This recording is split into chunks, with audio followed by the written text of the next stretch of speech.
Muri ico gikorwa cyo gushira ifumbire ku murima w'amavoka wabo mu muryango w'abayisilamu uri ku mutumba Ntaruka muri komine Butihinda intara ya Muyinga, Sahinguvu Desire aserukira urunani rw'abarimyi b'ivoka mu Burundi yarakeje cyane abayisilamu kubona nabo batasigaye inyuma mu bikorwa biganisha ku mbona kazoza y'igihugu. Twagendeye kominote y'abayisilamu mu gihugu cy'u Burundi, aho twashoboye kuja mu murima wabo utegwa vy'ivoka, aho twagiye gushirako intabire yo mwavu w'ikirundi kuri ivyo biterwa vy'ivoka biri mu buringanire bwa hegitari 30, aho naho twakoranye n'abamizirima batandukanye barongoye idini ry'abayisilamu mu gihugu cyose mu ntara zitandukanye z'igihugu cyacu cy'u Burundi. Aho n'userukira abayisilamu ku rwego rw'igihugu Mufti Sheikh Nayabagabo Salum yarakeje cyane abarongoye, yongera bahamagarira gukomeza baba abanyamwete kugira imbona kazoza bazoyishike ko kare. Nabashimiye cyane gose kugigoro mwagize aho twumvise yuko n'umusigiti wari we wose ufise ibiti 50. Ndabasabe bubahwa mwese murongo y'intara zitandukanye mu muryango wa Kiislamu, umwe wese imisigiti afise agende ayisensibilize, ayimobilize, ayibwirize ku buryo umwaka uza buri umusigiti uzoba ufise ibiti 20.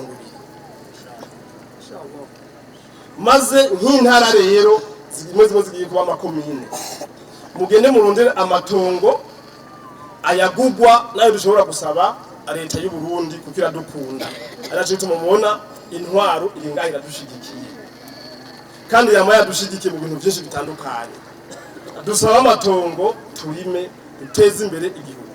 Inyuma yaho rero mu rugo runani rw'abarimyi b'ivoka bari kumwe nabo bakorana mu isoko ijeje kurondera isoko y'ivoka mu mahanga, Burundi Marketing Avocado Company, bakaba baciye bakoranira mu nyubako ya province Muyinga mu Kiyago hamwe n'abapatiri ba diocese ya Muyinga kugira nabo babumvishe uwo mugambi wo kurima igiterwa c'ivoka. Rikiye Prote icegera ca musenyeri wa diocese ya Muyinga akaba yavuye ahabemereye ko bagiye gukorana nabo mu gutera amavoka mu mirima yabo, bongera bahimiriza abakristu kwijukira ico giterwa. Buramatari w'intara ya Muyinga barutwa nayo Jean Claude nawe akaba yarakeje cyane abayisilamu ahamagarira n'abandi kwijukira ico giterwa c'ivoka ko gitanga umusaruro uboneka. Ndagusaba nkabashimiye cyane mwebwe abayisilamu kubona iki cyumviro mwaracakiriye nkama, mukavuga muti dukize imitima, ariko imitima iri mu mibiri.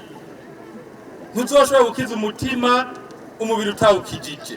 Umubiri nawo mu kuwukiza bizova yuko abantu baronse ico bafungura.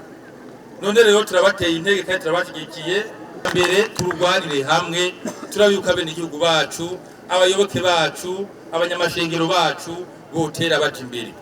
Igiterwa cy'amavoka cyaramaze kuba mu biterwa njabuka amazi.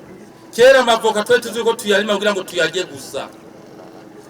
Nkashimira cyane biye ku mutima aba bantu bagiye hamwe mu runani, bakaja hamwe akavuga bati dufashanye na nyesho mukuru w'igihugu, dufashanye n'indongozi z'igihugu, nk'abagwiza tunga tuje hamwe tugire amashira hamwe y'amavoka, amakoperative y'amavoka. Hanyuma rero ayo mavoka tuyaronderera agaciro. Mwomenya ko ivyo bikorwa vyari vyatangujwe n'ibikorwa rusangi vyo kubaka amashuri yabo mu muryango w'abayisilamu muri komine n'intara ya Muyinga. Igereranye